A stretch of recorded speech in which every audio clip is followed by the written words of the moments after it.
And thousands of workers across several counties have gone for months without salaries as the devolved units experience a serious cash crisis occasioned by the delayed disbursement of funds from the National Treasury for 4 consecutive months.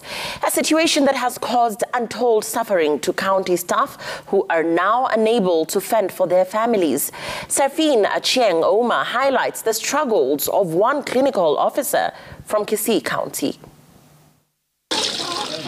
Sophie Ondieki is a clinical officer in Kisii County. Sophie is depressed.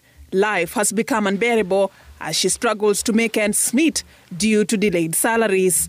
Salary yenye tumelipa ni ya February mbasai, March bado, na naona mwezi wengine bado unaendelea kusonga.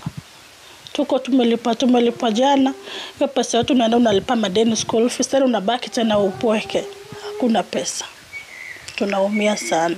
It's the predicament faced by many county government workers, some who are unable to not only fend for their families, but also struggle to service their loans.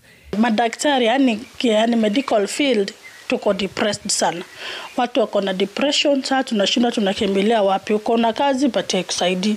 Health union officials have called for urgent action to end the current cash crunch, which they say is likely to create room for corruption. You want us to take this as normal, that our salaries can delay for all this time. But when you hear that there is a medical personnel who has taken money from the patient, it becomes a big issue. But here is a person who cannot even provide something for their families. But wakuje kwako, hauna, wanakuomba hata kiberiti hauna. Unaenda kwa duka kuomba hata deni, unaambiwa hujalipa ile ya mwezi uliopita. Kuna mtu atakubali hiyo? So our workforce is really demotivated.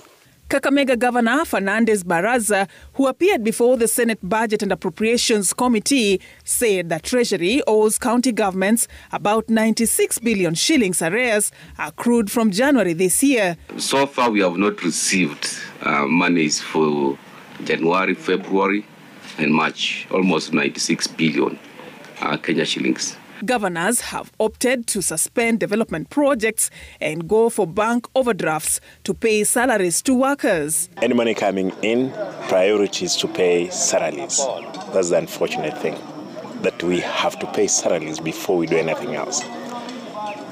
As we stand now, we are struggling to access the money which was released for December. National Treasury Cabinet Secretary Njuguna Ndung'u this week promised that funds for January will be availed by the end of next week, but warned of tough times ahead as the government struggles to manage the huge debt burden amidst the underperforming revenue. Safin Achieng Oma, Citizen TV.